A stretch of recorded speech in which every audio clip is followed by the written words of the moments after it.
The Ardennes was a place of ghosts. Long before the snow of 1944, it was a dark, brooding forest where ancient trees stood sentinel over forgotten secrets. But on that bitterly cold December morning, the ghosts of the past were joined by the very real specters of the present. The guttural roar of panzers, the frantic chatter of machine guns, and the silent, creeping dread that clung to the air like the frost. Inside the M4A3 Sherman tank, a vehicle they had christened the Vagabond, Sergeant Billy read. O'Connell wiped a patch of condensation from the periscope glass. The world outside was a swirling vortex of white, a furious blizzard that had swallowed the Advance, turning every tree into a looming enemy and every shadow into a potential ambush. "You see anything, Red?" came the low voice of Corporal Tommy Miller, the driver from his seat below. "Just snow, Tommy," Red grunted, his breath pluming in the frigid air. "Nothing but snow and trees. We're cut off. That much is for sure." The third crewman, Private Davy Lewis, the gunner, was silent. He was the youngest of the three, barely 19, his face still holding the soft lines of a boy. He'd been counting the rounds in the main guns rack, a ritual he performed to calm his nerves. They had been part of a small reconnaissance group, pushed forward to scout a crossroads. The German counteroffensive, a massive and brutal surprise, had hit them like a tidal wave. In the chaos, their group had been scattered, and the Vagabond was left alone, a steel island in a white sea. Hours bled into one another. The radio was a static-filled tomb. They couldn't move forward. They couldn't retreat. Their orders were to hold, to wait for a counterattack that might never come. They ran the engine intermittently, just enough to keep the batteries from dying and the crew from freezing solid. They shared the last of their rations, a can of cold beans and a few stale crackers. "My pa always said the forest has its own memory," Davy said quietly, his voice a wisp in the armored tomb. "It remembers every footstep, every falling leaf, every life it takes." Red gave a humorless chuckle. "Well, I hope this old forest has a good memory then, because we're about to be a part of it." The Germans were close.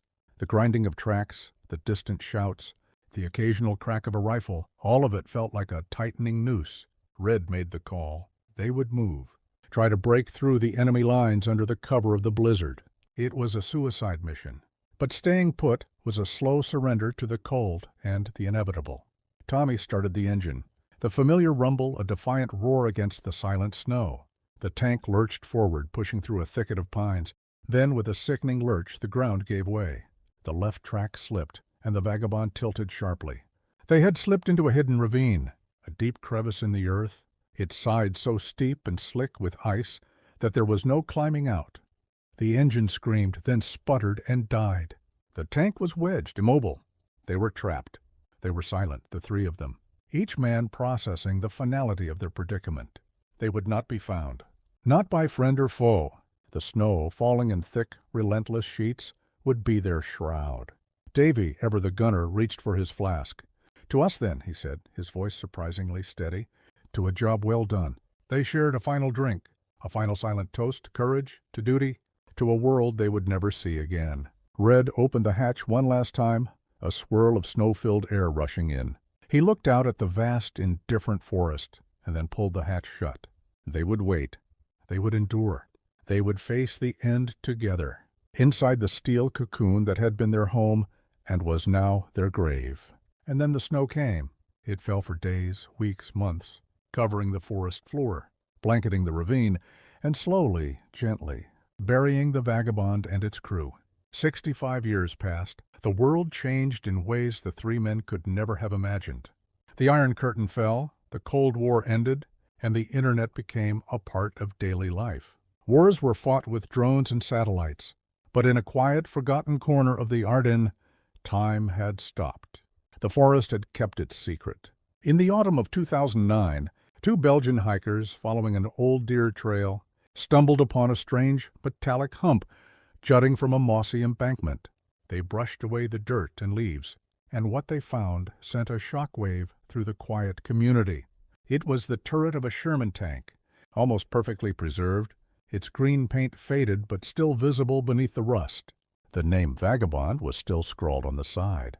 A recovery team was dispatched, and with a careful, painstaking effort, The tank was pulled from its icy tomb. The hatch was still sealed, frozen in place. When they finally managed to pry it open, a wave of cold air, stale and still, rushed out. Inside, the scene was one of breathtaking, heartbreaking stillness.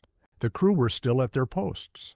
Corporal Miller in the driver's seat, Sergeant O'Connell in the commander's position, and Private Lewis at the gunner's station. The cold of the forest, the eternal ice, had preserved them. They were almost mummified, their uniforms and gear frozen in place. On the dashboard, a photo of a woman in a summer dress, a smile etched in black and white, stared out from behind a pane of glass. On the floor, an unopened pack of cigarettes. And in Red's hand, still clutched tightly, was a small, worn leather-bound diary, its pages brittle with age. The discovery was a national event. The three men, anonymous ghosts for over half a century, were finally given names. Thomas Miller, Billy O'Connell, and David Lewis were identified through dental records and the items found with them. Their families, who had lived with a lifetime of unanswered questions, finally had closure. The Vagabond was carefully transported to a museum, not as a relic of war, but as a monument to a moment in time, a testament to courage in the face of the impossible. A plaque was placed beside the tank, telling its story. It concluded with a simple, powerful message: they were lost, but not forgotten. The men had vanished into the Ardennes, but their final act, standing their ground together until the very end, had been preserved by the silent, steadfast forest. Their courage, unlike their lives, had never been lost. It had simply been waiting, a quiet and unbreakable truth buried beneath the snow, until the time was right for the world to find it again. The discovery of the Vagabond and its crew was more than a historical finding. It was a reunion. For decades, the families of Sergeant Billy Red O'Connell, Corporal Thomas Tommy Miller, and Private David Davy Lewis had lived with a silent ache, the unresolved grief of a soldier missing in action. Now, they had answers. For Red O'Connell's sister, Margaret, the news arrived in a somber phone call. She was in her late 80s, a widow living in a small farmhouse in Iowa. Billy, her mischievous older brother, had been her best friend. She remembered his letters, full of jokes and reassurances that he'd be home for Christmas. The last one had arrived in late 1944. The official telegram, a month later, had been a blunt, cold finality, missing. For years, she had held on to a hope as thin as a thread, but as decades passed, hope had given way to a quiet, resigned sorrow. When the recovery team opened the tank and found Red's diary, they carefully sent it to Margaret. The journal, its pages brittle and stained, was a window into his final days. He wrote of the bitter cold, the unshakable fear, and the quiet camaraderie with Tommy and Davy, but most poignantly, he wrote about the photograph. Red's diary entry from December 20th, 1944, was scrawled with a trembling hand. "We're stuck. The snow is too thick. We can't move. The Krauts are close. I can hear them. We're running low on fuel and rations." Tommy is trying to stay positive, talking about the farm he wants to buy. Davy is singing some goofy tune to himself. I pulled out her picture. Her smile, it's what keeps me going, the promise I made to her before I left. I swore to her I'd come back. We'd get a place, a little one, with a porch big enough for 2 rocking chairs. She'd grow flowers and I'd teach her to fish. I don't know if I'll ever see that day, but I made the promise. A man's promise is his word. The photograph was of a young woman with kind eyes and a cascade of dark hair.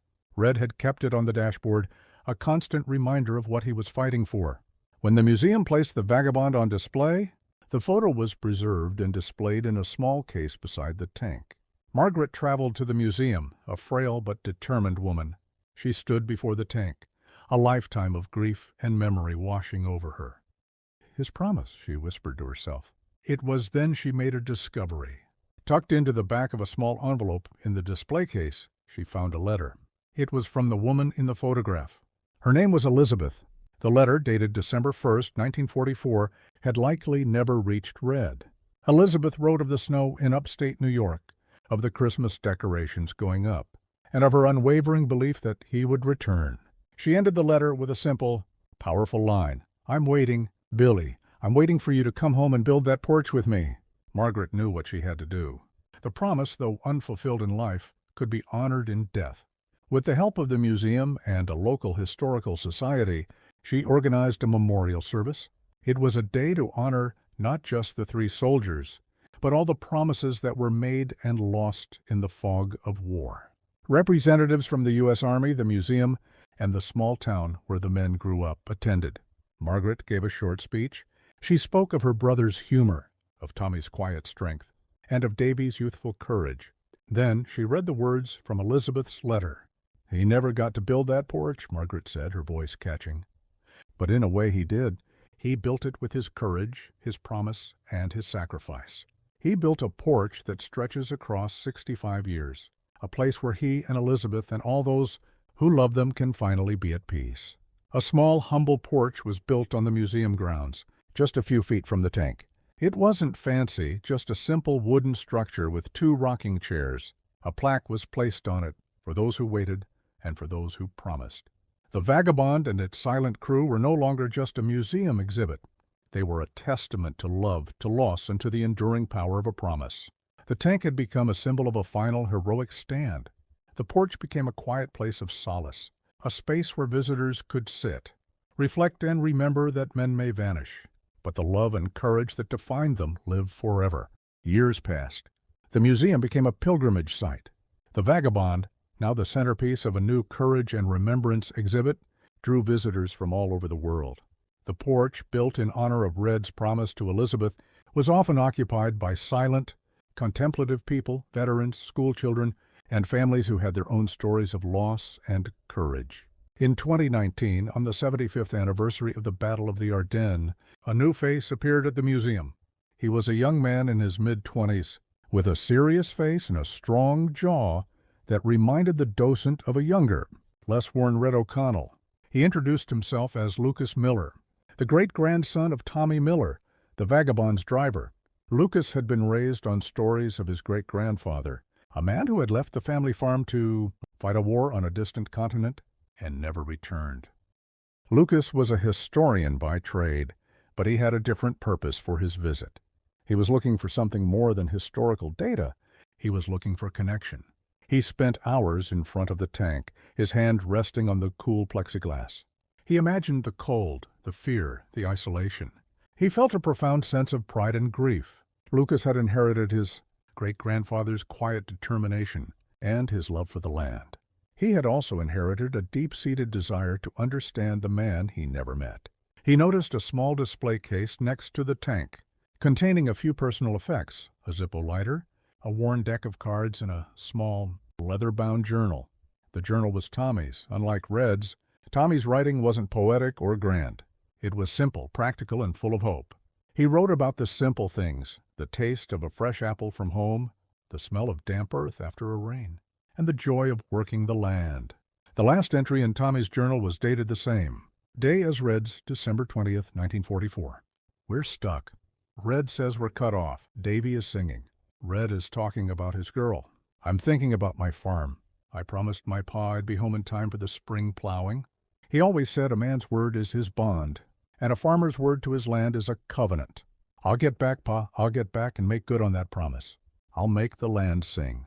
Lucas read the entry, tears welling in his eyes. He realized that his own life's work, restoring a struggling family farm a few miles from where Tommy grew up, was a quiet fulfillment of that very same promise. His great-grandfather hadn't returned to make the land sing, but Lucas could. He was the living embodiment of Tommy's last hopes. Inspired, Lucas approached the museum's director with an idea. He didn't want to just be a visitor. He wanted to be a part of the legacy. He proposed a new initiative, a project that would honor the spirit of the men by giving back to the land they fought for. He would work with the museum to organize a series of environmental cleanups and reforestation efforts in the very same forest where the Vagabond had been lost. The director was moved by his proposal. They called the initiative the Vagabond Project, a promise to the earth. The first event took place the following spring.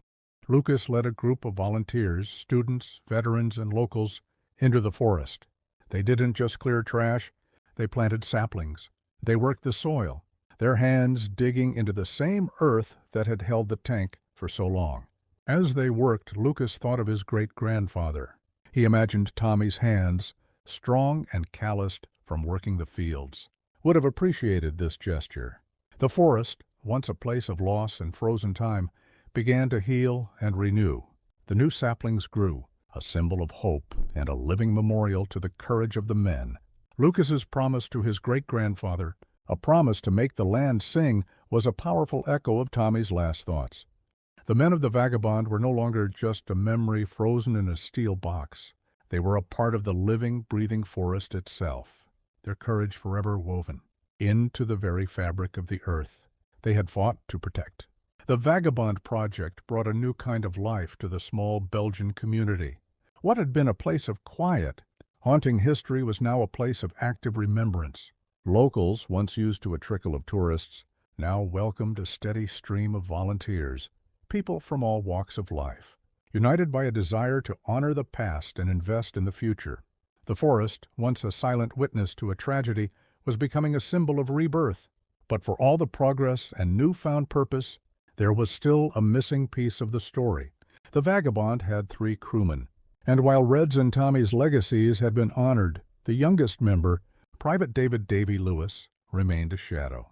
His life had been cut short before he could make a promise to a girl or a farm. He had no children, no direct descendants to carry his memory forward. His journal, found clutched in his hands, was almost entirely filled with simple drawings and song lyrics. He was the artist, the dreamer of the trio. His final entry was not a promise, but a simple, heart-wrenching message scrawled on the last page. "The snow keeps falling. I'm humming a song my ma used to sing. She said it was a song for when you're lost. So the stars can hear you. It's too cloudy to see the stars now. But I'll keep singing it anyway. I hope someone hears me." Lucas Miller, who had become a guardian of the Vagabond's legacy, felt a deep sense of responsibility to Davy. He and the museum director decided the next phase of the project would be dedicated to him. The Davy Lewis Memorial, they decided, would be a community music and arts program, aimed at encouraging young people to express themselves through creativity, just as Davy had. They collaborated with the local school to create an annual Davy Lewis Arts and Music Festival. The festival would be held on the museum grounds on the anniversary of the tank's discovery. Students would perform songs they had written, display art inspired by the story of the Vagabond, and share poems about courage and loss. The first festival was a small, intimate affair. A handful of students played folk songs on guitars, their voices a little shaky but full of genuine emotion. A few others read their poems aloud. But one young girl, a shy teenager named Elise, stood up and took the microphone. She was the great-niece of a local farmer who had helped the American soldiers in 1944. Her great-uncle had passed on stories of the Vagabond's crew, of their bravery and their kindness. Elise had never been much of a talker, but when she sang, her voice was a clear, haunting melody. She performed a song she had composed herself, inspired by the story of Davy Lewis. The song was a tribute to his final journal entry about singing to the stars. The lyrics were simple, a quiet promise. The snow can fall, the clouds can hide the moon, but a silent song will reach you soon. We hear you, Davy, from your sleep so deep. Your tune of courage is a promise we will keep. Her voice, full of raw emotion, filled the air. She didn't sing for an audience. She sang to the sky, to the trees, to the spirit of the young man frozen in time just a few feet away. When she finished, there was a moment of profound silence, a shared breath held in the heart of the crowd. The festival became a tradition. Each year it grew bigger. Children from nearby towns and even other countries came to perform. The music of the Vagabond was no longer the lone, silent song of a lost soldier, but a chorus of voices from a new generation, a symphony of remembrance. Davy Lewis had no family to mourn him, no living relatives to carry his name. But through the power of his simple art and the promise of a quiet song, he had found something else.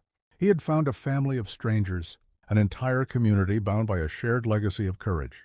The boy who had been lost and alone in the forest had finally been heard.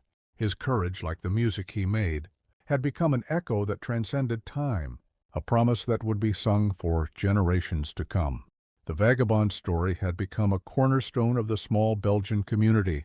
It was a shared legacy that bound generations together. For the older residents, it was a living memory. For the young, It was an inspiration. The museum, the annual festival, and the reforestation project were no longer just events. They were traditions that wove the town's identity with the bravery of the three American soldiers. Among the oldest residents was a man named Henri Dubois. He was in his late 80s, his memory sharp despite his age. Henri had been a boy during the war, living on a farm not far from where the Vagabond was discovered. He remembered the fear that swept through the villages when the German counteroffensive began. He remembered the sound of the tanks and the constant rumble of distant explosions. For 65 years, Henri had held a secret, a memory he had never shared, not even with his own family. As a young boy, he had been helping his father clear a fallen tree near their farm. When he saw the American tank, it was stuck in the ravine, almost completely hidden by the thick brush and the heavy snowfall. He saw one of the soldiers, he was sure it was the driver, Tommy Miller, open the hatch and look out. The man had a look on his face that Henri never forgot, a mixture of stoic resignation and profound sadness. The soldier didn't see him, and Henri, frightened and told to stay hidden, had run back to his father without a word. For years he had carried a silent guilt. He was just a boy, and there was nothing he could have done. But the image of that man's face, staring out at a world he would never return to, had haunted him. When the tank was discovered in 2009, a flood of memories returned, and Henri finally had the courage to tell his story. He went to the museum and spoke with the director. His testimony, a first-hand account from a local resident, added a new layer of humanity to the story. The museum created a small audio exhibit with Henri's voice, telling the tale of his brief silent encounter. He wasn't just a soldier in a tank, Henri's voice would say. His tone filled with emotion. He was a man just like my father.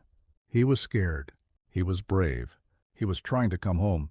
The audio played on a continuous loop near the tank, a quiet, intimate testimony that connected the town's past to the museum's present. Visitors would often stop to listen, their expressions a mix of awe and respect. The men of the Vagabond were no longer just historical figures. They were real people, their last moments witnessed by a scared young boy who had carried their memory for a lifetime.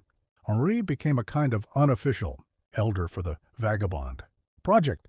He would sit on the porch during the festivals, his eyes closed, listening to the music and remembering. He would watch the young people planting trees and hear the rustle of the leaves in the forest. A different sound now than the one he remembered from the war, a sound of life, not of fear. The guilt he had carried for so long had finally been replaced by a sense of peace. He had done his part. He had borne witness to their courage. The Vagabond had not just preserved the three soldiers, it had preserved a story, a memory, and a promise. It had reached across generations and continents to heal a community and give peace to an old man who had spent his life haunted by a moment in time. The men had vanished, but their courage was not only remembered, it had become a part of the very fabric of the world they had fought for. The story of the Vagabond had long since transcended a simple museum exhibit. It had become a living monument, tended to by generations. The Davy Lewis Arts and Music Festival flourished, and the Vagabond Project successfully reforested acres of the Ardennes, with the local school leading the effort. But the tank still held one final secret. In 2024, as part of a routine preservation effort, a team of conservators was meticulously cleaning the interior of the Vagabond. They were working with extreme care, using tiny brushes and specialized solvents, when they noticed a small, folded piece of paper tucked into the corner of the radio operator's station. Spot no one had thought to check before. The paper was a map, hand-drawn and faded with age. It was not of the battlefield, but of the town. Marked with a small X was the location of a local bakery. Scrawled on the back was a single sentence in Sergeant Red O'Connell's handwriting. "If you find this, please give these to the baker's daughter. She has eyes that can see past the war." Beside the map was a small cloth-wrapped parcel. Inside were two items. The first was a small, intricately carved wooden bird, a songbird with its wings folded. The second was a locket. Inside the locket, there was no photo, but a small, carefully pressed edelweiss flower. The museum director was stunned. For all these years, the men of the Vagabond had held this final, quiet request. A simple gesture, a gift for a girl they had likely met only once or twice on a fleeting pass through the town. Through the help of local historians and old town records, they located the bakery from the map. It was long gone, but the granddaughter of the baker, an elderly woman named Annette, still lived in the village when the museum director showed her the map. The bird and the locket, tears welled in her eyes. "My grandmother told me this story," she said, her voice a soft whisper. A handsome American soldier, a sergeant, came to the bakery just before the fighting got bad. He said something about having a good feeling about her. She always remembered it. He promised her he would send her a note from Paris when the war was over. He never did. The Edelweiss flower was the key. Annette's grandmother, the baker's daughter, had been a nature lover. She had once shown Red a book with pressed flowers from the Ardennes, telling him the story of the Edelweiss, a flower that grows in harsh conditions and symbolizes deep courage. He had remembered. He had carried a piece of her story with him in that locket, a quiet testament to a fleeting moment of connection. The museum held a small private ceremony for Annette and her family. She was given the wooden bird and the Edelweiss locket. The bird, she said, was a fitting symbol. Her grandmother, like the bird, had lived her whole life in one place, but had carried the memory of the young soldier's fleeting courage, a silent song in her heart. The Vagabond had now given up all its secrets. It had given families closure, a community a purpose, and an old woman a final piece of a beautiful, unspoken story. It had shown that courage wasn't just in the roar of a tank or the thunder of a gun.